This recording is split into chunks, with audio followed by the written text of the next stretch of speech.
दिल्ली विधानसभेच्या निकालाचं महाकव्हरेज तुम्ही पाहताय।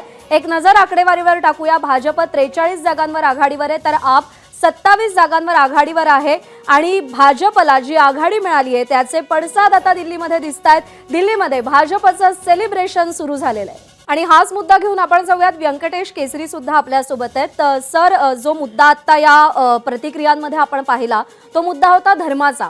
केजरीवालांनी हिंदूंचा अपमान केला अशी भावना काही कार्यकर्त्यांनी व्यक्त केली।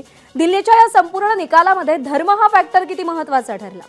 असे की मगाशी जे परवा कोणीतरी म्हणाला आता चर्चेमध्ये की दिल्लीमध्ये धर्म आणि जात हे नेहमी दुय्यम राहिलेले आहेत आणि पर्सनॅलिटी हा भाग राहिलेला आहे। ज्यावेळेस जनसंघ होता त्यावेळेस देशात काँग्रेस असायची, पण दिल्लीमध्ये केदारनाथ साहनी, विजयकुमार मल्होत्रा, मदनलाल खुराना यांचं डॉमिनेशन असायचं आणि तिथे काही प्रमाणामध्ये जे निर्वासित आले होते आणि फाळणीनंतरचे, त्यामुळं थोडं बहुत हिंदुत्वाचा भाग होता।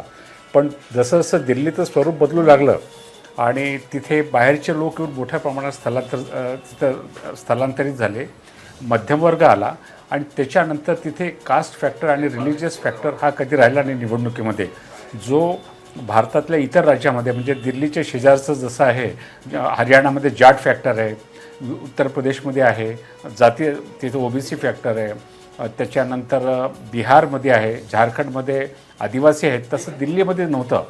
परंतु दिल्लीमध्ये हा जो नवीन पॅटर्न निर्माण झाला, शीला दीक्षितनी 15 वर्ष काम केलं, त्यांनी दिल्लीचं कॅरेक्टर बदललं, एक वेगळ्या प्रकारचं ते आधुनिक शहर त्यांनी केलं। पूर्वी ते फक्त सत्तेचं केंद्र होतं, त्यामुळं या निवडणुकीमध्ये ना जात चालली ना धर्म चालला। म्हणून मी मगाशी जे म्हणालो की मोदींनी जे म्हणतात ना, बाजीराव पेशव्यांनी सांगितलं की मुळावरती घाल घाला, तर USP काय होता? आम आदमी पक्षाचा चेहरा होता अरविंद केजरीवाल आणि ते आणि त्यांचे साथीदार हे भ्रष्ट आहेत असं म्हणून ज्या पद्धतीनं भारतीय जनता पक्षाने कॅम्पेन केला, त्यामुळे त्यांचा कुठला तरी जो मध्यमवर्गातला त्यांचा जो बेस होता तो कुठेतरी शिफ्ट झाला, हल्ला। बरोबर आहे। म्हणजे ज्या भ्रष्टाचार विरोधी आंदोलनातून अरविंद केजरीवाल त्यांचा आम आदमी पक्ष हा उदयाला आला, त्याच्यावरतीच घाव घातला गेला आणि अरविंद केजरीवाल हे सुद्धा भ्रष्टाचारी आहेत हे प्रामुख्याने दाखवण्यामध्ये भाजप यशस्वी ठरलं असं म्हणावं लागतंय। आपण दिल्ली विधानसभा निकालाचं महाकव्हरेज पाहणार आहोत। आकडेवारीवर आपलं लक्ष असेल, एक नजर टाकूया। 42 जागांवर भाजप आघाडीवर आहे, आप 28 जागांवर आघाडीवर आहे, तर काँग्रेसला अजून एकाही जागेवर आघाडी मिळवता आलेली नाही।